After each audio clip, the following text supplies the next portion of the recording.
Assalamualaikum warahmatullahi wabarakatuh. Perkenalkan, saya Karyawati, siswa RPL Win Jambi Sultan Taha dengan NIM 2092500068 akan memaparkan gangguan interaksi sosial ADHD, gangguan emosi dan perilaku, agresi, depresi, tantrum dengan mata kuliah Pendidikan Anak Berkebutuhan Khusus dengan dosen pengampu Bapak Dr. Ridwan SPSI MPSI. Baiklah, gangguan interaksi sosial ADHD, gangguan emosi, perilaku, agresi, depresi, tantrum. Latar belakang: ada kalanya anak terlihat nakal dan kerap membuat orang tua jengkel saat anak masih kecil. Keluarga dan lingkungan sekitarnya menjadi pertama untuk belajar.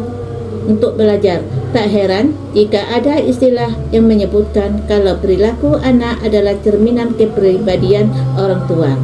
Anak biasanya akan meniru perilaku atau kebiasaan orang tua dan merekam semua perkataannya. Anak mulai meniru perilaku orang dewasa, bahkan sejak ia bayi. Seorang bayi melihat ekspresi wajah dari orang tuanya untuk nantinya belajar untuk menunjukkan ekspresi tersebut. Hal ini tentu berguna untuk masa depannya dalam bersosialisasi. Tujuan penelitian. Adapun tujuan penyusun makalah ini adalah sebagai berikut. Yang pertama adalah menjelaskan apa gangguan interaksi sosial ADHD, gangguan emosi, perilaku, agresi, depresi, tantrum. Yang kedua, mengetahui faktor yang mempengaruhi gangguan interaksi sosial ADHD, gangguan emosi dan perilaku, agresi, depresi, tantrum. Pembahasan. Adapun pembahasan gangguan interaksi sosial.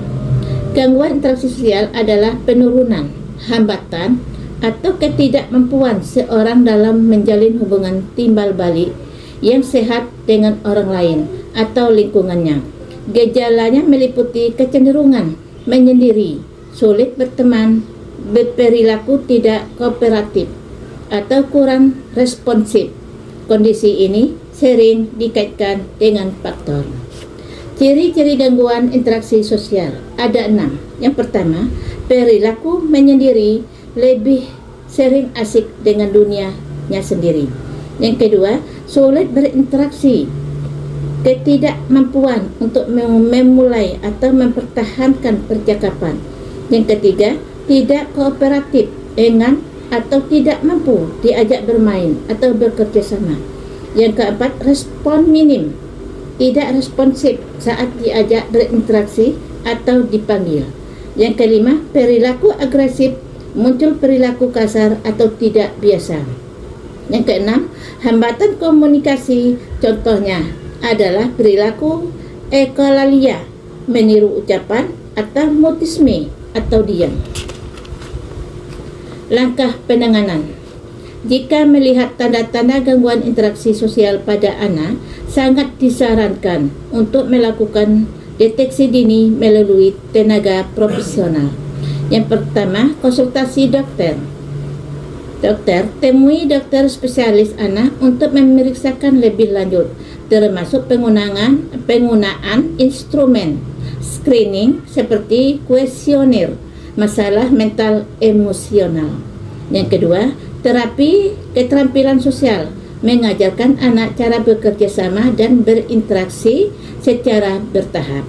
Yang ketiga, terapi bermain, menggunakan metode bermain terarah seperti bermain asosiatif untuk meningkatkan minat anak pada interaksi sosial.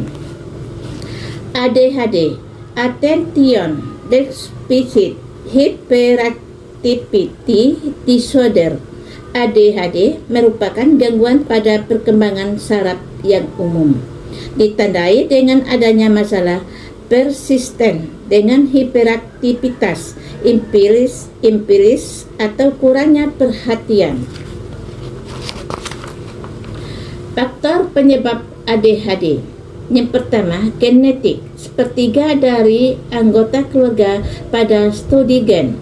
Khusus beberapa penemuan menunjukkan bahwa molekul genetika gen-gen tertentu dapat menyebabkan munculnya ADHD. Yang kedua, neurobiologis, temuan melalui MRI, pemeriksaan otak dengan teknologi tinggi menunjukkan ada ketidaknormalan pada bagian otak depan. Yang ketiga, faktor lingkungan sosial yang buruk seperti disfungsi perkawinan dan keluarga. Sosial ekonomi rendah dikatakan berhubungan dengan terjadinya ADHD. Yang keempat, masalah kehamilan, kelahiran, komplikasi perinatal juga berkaitan dengan timbulnya ADHD pada anak di kemudian hari. Pengobatan ADHD. Yang pertama, obat dokter akan meresepkan obat menhilpenidati yang memang untuk mengatasi ADHD. Obat satu ini bekerja dengan membuat kadar senyawa kimia otak menjadi lebih seimbang. Dengan demikian, gejala yang muncul bisa berkurang. Yang kedua, psikoterapi. Metode pengobatan lainnya adalah psikoterapi. Tidak hanya mengobati kondisi ini, terapi juga bermanfaat untuk mengobati masalah kejiwaan lain yang bisa muncul dengan ADHD, misalnya depresi. Gangguan dan emosi perilaku.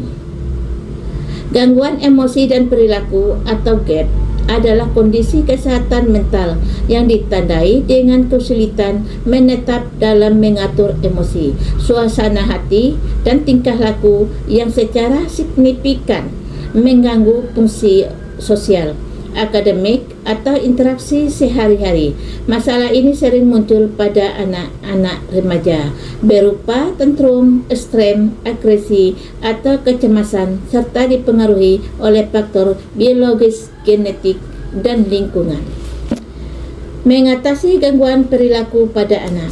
Yang pertama, berbicara dan bertanya kepada teman, kerabat, atau guru anak di sekolah, apakah mereka melihat perilaku anak bermasalah dari anak. Yang kedua, pantau tumbuh kembangnya sesuai usia saat mengevaluasi apa saja tahapan perkembangan sosial dan seharusnya dialami oleh anak di usianya. Yang ketiga, dampingi anak saat mengalami masa sulit. Yang keempat, terapi perilaku dan kognitif. Jika sudah terdiagnosis mengalami gangguan perilaku tertentu, anak mungkin membutuhkan terapi khusus. Yang kelima, menambah wawasan salah penanganan pada anak. Orang tua juga perlu menambah ilmu dan wawasan pada pola asuh. Yang keenam, mengubah pola asuh, perubahan pola asuh dan komunikasi yang baik dengan anak akan membantu untuk mengatasi masalah perilakunya. Agresi adalah bentuk perilaku agresif yang memicu seorang untuk menyakiti atau merugikan orang lain.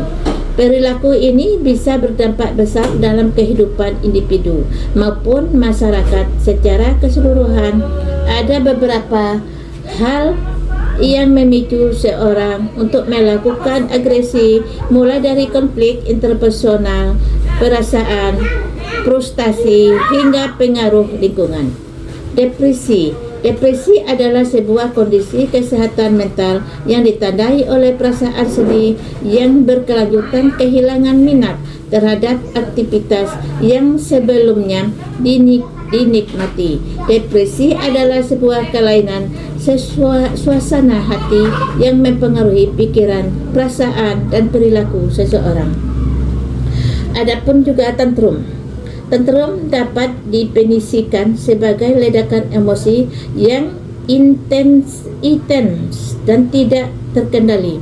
Pada dasarnya, tantrum adalah ekspresi diri, rasa frustasi atau kemarahan yang tidak dapat diungkapkan dengan cara yang lebih konstruktif. Fenomena ini paling sering diamati pada anak-anak, terutama balita, namun bisa juga terjadi pada orang dewasa. Dalam situasi tertentu, bentuk luapan emosi anak yang ditunjukkan dengan meledak mulai dari merengek, menangis, berteriak, atau bahkan menendang. Kesimpulan, ADHD bukan hanya masalah kedisiplinan, melainkan kondisi medis yang membuat penderitanya kesulitan mengendalikan diri yang secara signifikan memicu gangguan emosi, frustasi, agresi, tantrum, dan perilaku impulsif hiperaktif, sehingga berujung pada tantangan besar dalam membangun interaksi sosial yang sehat. Inilah paparan dari saya. Terima kasih saya ucapkan.